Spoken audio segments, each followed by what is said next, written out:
بسم اللہ الرحمن الرحیم۔ السلام علیکم جی۔ عورتیں ناقص العقل ہوتی ہیں، ان کی گواہی بھی آدھی ہے، وراثت میں ان کا حصہ بھی آدھا ہے، انہیں گھروں میں بند رکھنے کا حکم ہے اور وہ اکیلے ٹریول بھی نہیں کر سکتی اور انہیں مارا بھی جا سکتا ہے۔ آج خواتین کا عالمی دن ہے اور ہم سب کو اس دن کے موقع پر انہیں وش کرنا چاہیے ہے، ان کا شکریہ ادا کرنا چاہیے ہے، ان کی ان خدمات کے عوض جو وہ معاشرے میں، خاندان میں، ہر سطح پر انجام دے رہی ہیں۔ یہ دن در حقیقت یاد دہانی کے لیے ہوتے ہیں۔ ان دنوں کا مقصد یہ ہے کہ ان کے ساتھ ہونے والی زیادتی، حق تلفی، ناانصافی، ظلم اور جبر کے جو بھی طور طریقے ہیں ان کے خلاف جدوجہد کی جائے، ان کے خلاف لاہ عمل تشکیل دیا جائے اور وہ نظریات، وہ بیانیے، وہ افکار جو اس حق تلفی اور اس بے انصافی اور خلاف عدل اس معاملے کو جسٹیفائی کرتے ہیں، سپورٹ کرتے ہیں، ان کو بھی کاؤنٹر کیا جائے۔ اللہ تعالیٰ کی نظر میں مرد اور عورت برابر ہیں۔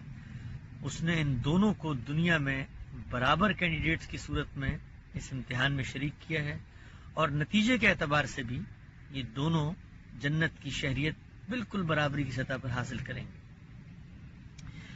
ہمارے استاد جناب جاوید احمد غامدی صاحب نے بہت تفکر کے ساتھ اس نقطے کی طرف توجہ دلائی کہ مذہب اور مذہبی فکر یہ دو الگ الگ چیزیں ہیں۔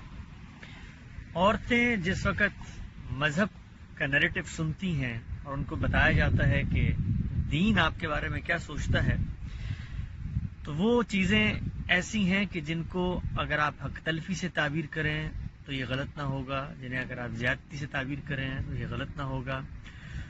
اور وہ چیزیں جن کا میں نے ابتدا میں ذکر کیا، جس وقت ایک خاتون سنتی ہے تو آپ سوچیں کہ اگرچہ وہ کچھ کہہ نہ سکے لیکن دل میں یہ جذبہ ضرور پیدا ہوتا ہے کہ جہاں اور جگہوں پر سماج میں ناہمواریاں ہیں اور ان کے ساتھ برابری کا معاملہ نہیں کیا جا رہا، مذہب کے ہاں بھی یہی چیز جاری ہے۔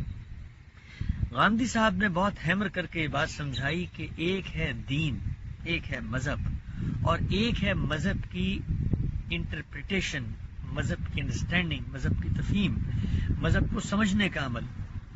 یہ دونوں چیزیں بالکل الگ الگ چیزیں، مختلف چیزیں۔ یہ پہلی چیز اللہ کا حکم ہے، اس کی منشا ہے، وہ قرآن مجید میں موجود ہے، وہ سنت میں موجود ہے۔ یہ دوسری چیز انسان کا وہ سفر ہے جو اس منشا کو سمجھنے کی طرف ہے۔ لہٰذا اس انڈرسٹینڈنگ کو ریویو کرنا، اس انڈرسٹینڈنگ کو کریٹیکلی انالائز کرنا، اس انڈرسٹینڈنگ پر سوال اٹھانا، یہ ہمیشہ جاری رہنا چاہیے۔ تو خواتین کے حوالے سے مذہبی فکر کے جو یہ 6 چیزیں میں نے ابتدا میں بیان کی، یہ بظاہر ان کی حق تلفی اور ان پر زیادتی کے مترادف ہیں، لیکن غامدی صاحب کا امت پر یہ احسان ہے کہ انہوں نے ان تمام افکار کا دین کی روشنی میں جائزہ لیا اور جائزہ لے کر بتایا کہ مذہب کچھ اور بات کر رہا ہے اور مذہبی فکر کچھ اور بات کر رہی ہے۔ ہم ان 6 چیزوں کو بہت اختصار کے ساتھ یہاں زیر بحث لاتے ہیں اور غامدی صاحب کے افکار جو میں نے سمجھے ہیں اس حوالے سے، میں یہ چاہتا ہوں کہ میں ان عورتوں کو سمجھاؤں اور بتاؤں کہ دین اور شریعت کی نگاہ میں ان کے ساتھ کوئی حق تلفی اور زیادتی نہیں کی جاتی۔ ان کے اس نقطہ نظر کو تفصیلاً ان کی کتابوں میں پڑھا جا سکتا ہے، یہ کچھ تفصیل طلب موضوعات ہیں، لیکن میں کوشش کروں گا کہ چند منٹوں میں ان کو سمیٹ کے اختصار سے اس کا خلاصہ آپ کے سامنے رکھوں۔ ہم ایک ایک چیز کو الگ الگ لے لیتے ہیں۔ سب سے پہلے یہ کہ عورتیں ناقص العقل ہوتی ہیں، یہ بات قرآن مجید میں کہیں موجود نہیں ہے۔ دین کا سورس ہے سنت، اس میں عملی چیزیں ہوتی ہیں، وہاں بھی اس کا کوئی موضوع بحث نہیں ہے۔ لوگوں نے رسول اللہ صلی اللہ علیہ وسلم سے منسوب ایک بات بیان کی کہ کسی موقع پر آپ نے ایک بات کہی، تو اب ہم اس بات کو سمجھتے ہیں۔ یہ بات دین کے سورسز میں نہیں بیان ہوئی، یہ بات لوگوں نے بیان کی کہ انہوں نے رسول اللہ صلی اللہ علیہ وسلم سے سنی تھی۔ تو کسی کی بات کو جب ہم سنتے ہیں، اب ہم اس کا جائزہ لیں گے کہ وہاں پر کیا چیز زیر بحث ہے۔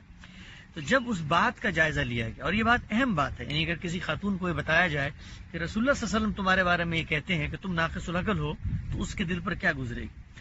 تو غامدی صاحب نے اس بات کا بھی جائزہ لیا، اگرچہ یہ بات کوئی دین کے سورسز میں بیان نہیں ہوئی تھی اور ایک ہسٹوریکل ریکارڈ کی بات ہے، لوگوں نے بیان کی۔ جب اس کا جائزہ لیا تو معلوم ہوا کہ وہاں پر بھی یہ چیز بیان ہی نہیں ہو رہی جو لوگوں نے اخذ کر لی ہے. ناقصات العقل والدین. ہوا کیا، کچھ شوہروں نے رسول اللہ صلی اللہ علیہ وسلم سے یہ شکایت کی کہ ان کی بیگم صاحبات جو ہیں وہ ان کی بات نہیں مانتی. تو رسول اللہ نے ایک خوشی کا موقع تھا، خواتین بیٹھی ہوئی تھیں، ان سے کہا کہ بھائی ان شوہروں کے ساتھ موافقت کا رویہ اپناؤ، اور تم لوگ تو اتنی ذہین ہوتی ہو کہ بڑے بڑے حاذق لوگوں کی، ذہین فتین لوگوں کی عقل کو لے اڑتی ہو. تو اللہ تعالیٰ نے تم پر اتنا کرم نوازی کی ہے، اتنا احسان کیا ہے، اور تم پر ذمہ داریاں بھی کم کر دی ہیں. ناقصات العقل والدین. تو نقصہ کا جو مطلب ہے عربی زبان میں وہ نہیں ہوتا جو اردو زبان میں ہوتا ہے. یہ ذمہ داری کم کر دینا، کنسیشن دینا، کسی چیز میں رعایت کرنے کے مفہوم میں آتا ہے. قرآن مجید کی سورہ توبہ میں بالکل اسی مفہوم میں یہ استعمال ہوا. ثم لم ينقصوکم شیئا. پھر وہ تمہارے ساتھ جو انہوں نے معاہدات کیے تھے، اس پسند بات ہو رہی ہے، اس کو پورا کرنے میں کوئی کمی نہیں کریں گے. تو رسول اللہ صلی اللہ علیہ وسلم نے ان عورتوں کو کہا کہ بھائی تم ان کے ساتھ موافقت کا رویہ اپناؤ. تمہارے ساتھ تو اللہ نے دنیاوی معاملات میں، یعنی تم پر نہ ذمہ داری ڈالی گئی دنیا کی، اور پھر فرمایا کہ تمہاری گواہی بھی جو ہے وہ آدھی ہوتی ہے. اس کی ہم آگے وضاحت کریں گے الگ سے کہ آدھی گواہی کیوں ہوتی ہے. یہ دنیا کی ذمہ داریاں بھی نہیں ڈالی گئیں اور دین کی ذمہ داریاں بھی کم کر دی گئی ہیں. مثلا اگر تم مخصوص ایام میں ہوتی ہو تو نہ نماز ہے نہ روزہ ہے، اس میں بھی اللہ تعالیٰ نے یہ کنسیشن تمہیں ایک رعایت دی ہے. تو اس سب کے بعد تمہیں بھی ایک انابت اور رجوع کا رویہ اپنانا چاہیے. تو یہ لفظ تھا ناقصات العقل والدین. دین کی ذمہ داریاں کم کر دی گئی ہیں. اور آپ یہ غور کریں کہ ناقصات العقل جس کو کہا جاتا ہے نا، عورت ناقص العقل، ساتھ اسی میں ناقصات دین بھی ہے. تو کیا مطلب عورت کا دین بھی ناقص ہے؟ اللہ نے اس کو ناقص دین دیا ہے. تو یہ بالکل ابرپٹ بات ہے. تو یہ غلط انٹرپریٹیشن ہے جس کو ہمارے مذہبی علماء نے، مذہبی فکر کے مفکرین نے سمجھا اور مذہب بنا کر پیش کیا کہ رسول اللہ صلی اللہ علیہ وسلم یہ کہہ رہے ہیں کہ عورتیں ناقص العقل ہوتی ہیں. حالانکہ اس جگہ پر یہ چیز صرف زیر بحث ہی نہیں ہے، بلکہ یہ کہا گیا ہے کہ ان کے اوپر ذمہ داری کم ڈالی گئی ہے. اگلی بات، عورتوں کی گواہی آتی ہوتی ہے. قرآن مجید کی سورہ بقرہ میں ایک مقام پہ اللہ تعالیٰ نے لوگوں کو یہ تجویز کیا جو اللہ کو مانتے ہیں. جب وہ اللہ کو مانتے ہیں تو ظاہری بات ہے باہمی معاملات کے اندر وہ امکانات بھی نہیں پیدا کریں گے جس سے آپس میں نزاع ہوتا ہے. تو اللہ نے ایک پریونٹیو میجر کے طور پر یہ بات بتائی. کن کو بتائی؟ ان لوگوں کو جو ایک قبائلی معاشرت کے اندر بیٹھے ہوئے ہیں، وہاں جہاں عورتیں گھر در کی ذمہ داری پر فائز اور مامور ہوتی ہیں. وہ اگر اس طرح کے باہر کے معاملات کریں، مثلا آپ گواہ بنا رہے ہیں، آپ کا انتخاب ہے، تو آپ یہ سوچیں کہ کل گواہی کے بعد کوئی نزاع پیدا ہو جائے تو ان کو عدالتوں کے چکر بھی لگانے پڑیں گے، ان کو گواہی بھی دینی پڑے گی، ان پر جرح بھی ہوگی، ان کو پریشرائز بھی کیا جائے گا. تو کیا یہ سماجی لحاظ سے اس قابل ہیں؟ اگر نہیں ہیں تو پھر ایک کے بجائے دو کو لے جاؤ. یہ تجویز اصل میں کسی مستقبل کے اندیشے یا نزاع سے بچانے کی تجویز تھی. آپ یہ دیکھیے، یہ پیچھے گاڑی آ رہی ہے، یہاں اگر کوئی حادثہ ہو جاتا ہے تو یہاں گواہوں کا انتخاب میں نہیں کروں گا کہ میں دو عورتیں ڈھونڈوں اور ایک مرد ڈھونڈوں اور کہوں کہ اب دیکھیں جی یہ ثابت ہو گیا کہ کس کی غلطی تھی. یہاں تو آپ سے آپ پائے جائیں گے جو بھی گواہ ہیں. لیکن جب میں معاملہ کرنے جا رہا ہوں، جب میرا انتخاب ہے، تو اس موقع پر مجھے یہ تجویز دی گئی. تجویز، جب ہم کہتے ہیں تجویز دی گئی تو ایک پریونٹیو میجر ہے، ایک سد ذریعہ کا قاعدہ ہے. یہ اپنی ذات میں مقصود نہیں ہے، بلکہ اس سے مقصد ایک دوسرا ہدف حاصل کرنا ہے کہ تنازع نہ ہو. چنانچہ اگر سماج کی یہ حقیقت بدل چکی ہے، عورتیں یعنی تعلیم یافتہ بھی ہیں اور معاشرے میں اپنی ایک حقیقت بھی رکھتی ہیں اور کنفرنٹ بھی کر سکتی ہیں اپنے خلاف کسی زیادتی کو، تو یہ ہدایت آپ سے آپ ریپلیس ہو جاتی ہے. لہٰذا آج آپ اگر کسی آفس میں جاتے ہیں جہاں پر آپ کی لیگل رائٹس ہیں، آپ کی ویڈیو بن رہی ہے اور چیزیں قانون کی سطح پر ہر جگہ موجود ہیں، اور وہاں آپ کوئی پلاٹ خریدتے ہیں تو ایک مرد اور ایک عورت کی گواہی بھی کافی.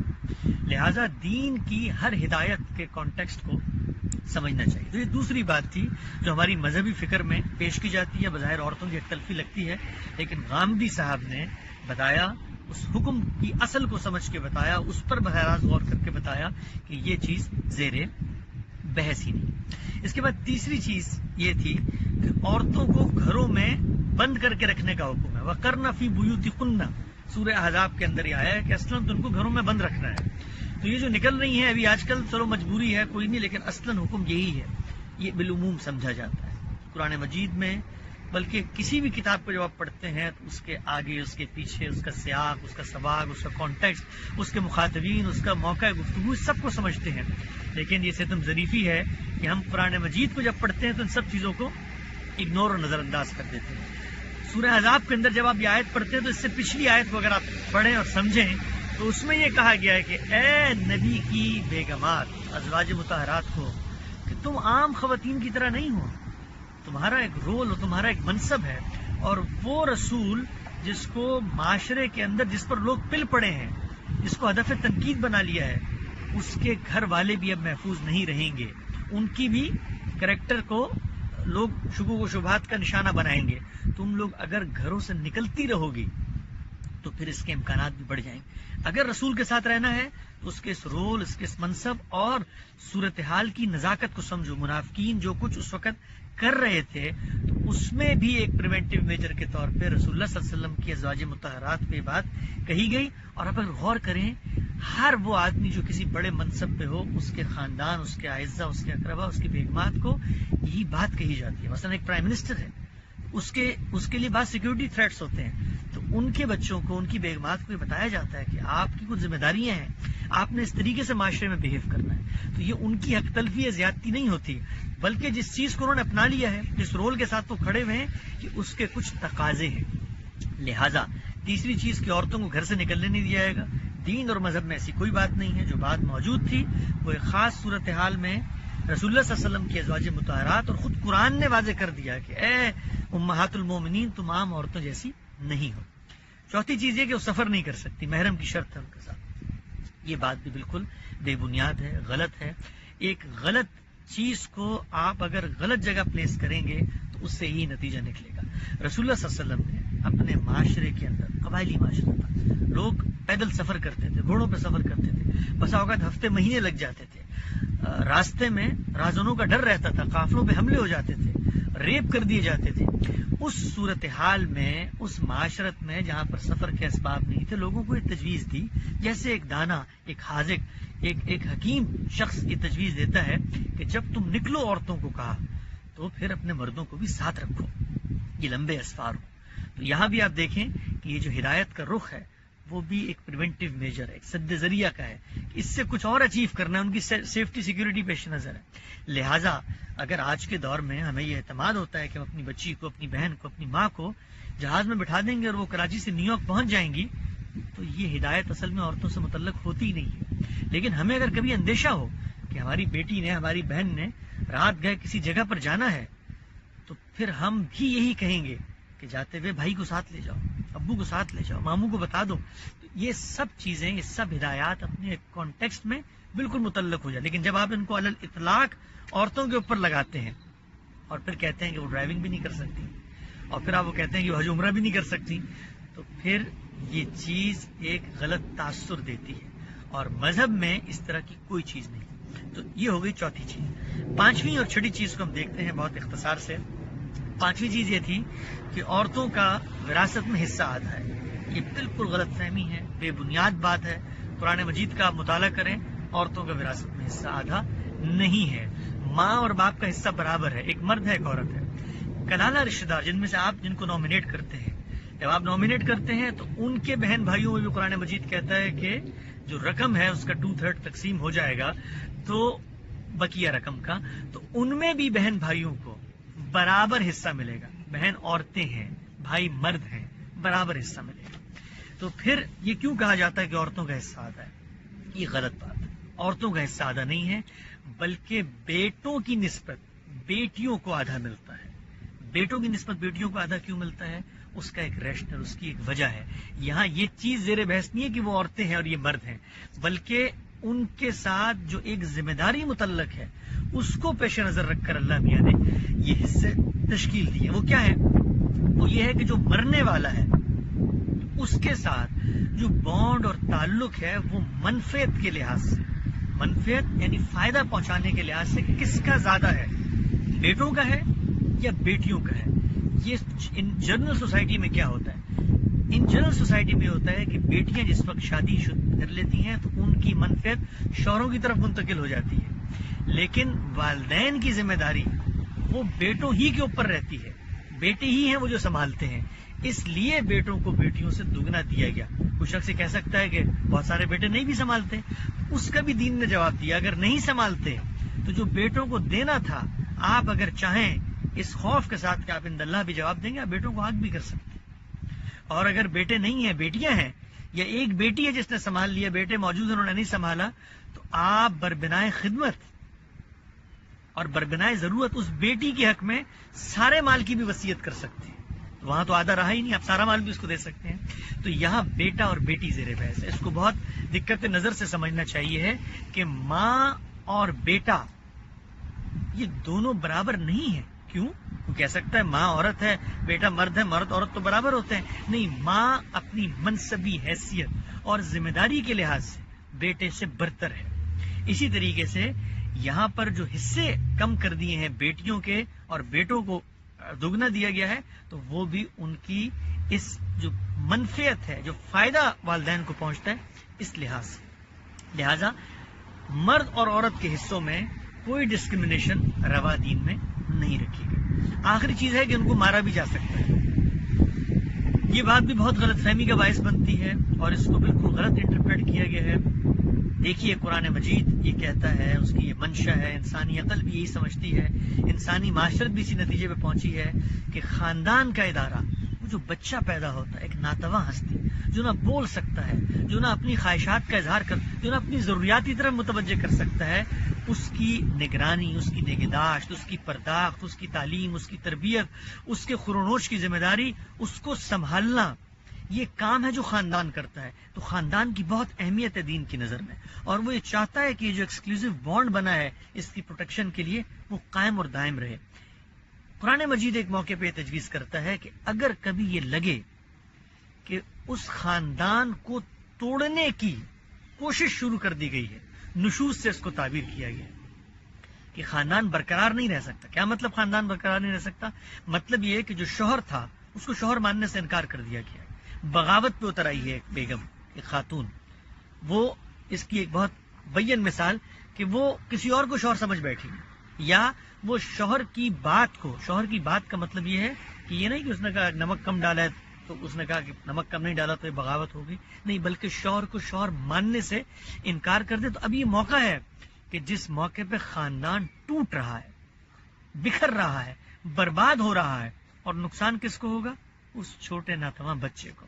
تو اس بچے کی پروٹیکشن کے لیے کہ یہ خاندان نہ ٹوٹے، آپ اگر قرآن مجید کے اس مقام کو پڑھیں تو گویا ایک طریقے سے اللہ میاں اپیل کر رہے ہیں، اس کو سمجھاؤ، یہ نہیں سمجھتی تو اس کو بستروں میں اکیلا چھوڑ دو کہ شاید کچھ تحلیل نفسی کرے تو سمجھ میں آ جائے کیا کس چیز پر اتر آئی ہے، اور پھر بھی نہ ہو تو پھر تھوڑا سا کان گرم کر دو اور واپس لے آؤ اس کو گھر میں، اس خاندان کے ادارے کو بچاؤ۔ یہ اللہ کی ہدایت کی اسپرٹ تھی، اس کا پس منظر تھا۔ لیکن اس کے ساتھ ہوا کیا؟ اس کے ساتھ ہوا یہ کہ اس پوری پیچھے کی بات کو ہٹا کر جس درد کے ساتھ، جس اسپرٹ کے ساتھ یہ بات کہی جا رہی تھی، نمک کم کرنے پہ مردوں نے مارنا شروع کر دیا، استری نہ کرنے پہ مردوں نے پٹائی کرنی شروع کر دی، اور جوتے نہ پالش کرنے پہ پٹائی شروع کر دی، اور اپنی ماں کی بات سے مختلف رائے دینے پہ پٹائی شروع کر دی۔ تو یہ اب عورت کے ساتھ ظلم اور زیادتی شروع ہو گئی، اس کی حق تلفی اور اس کے ساتھ ناانصافی شروع۔ پہلے جہاں بچے کے ساتھ جو حق تلفی ہو رہی تھی اس کو روکنے کے لیے عورت کو توجہ دلائی جا رہی تھی، تو اس پورے حکم کا جو منشا تھا وہ مختلف ہو کر، اس کا رخ مختلف ہو کر خود عورت پر ظلم بن گیا۔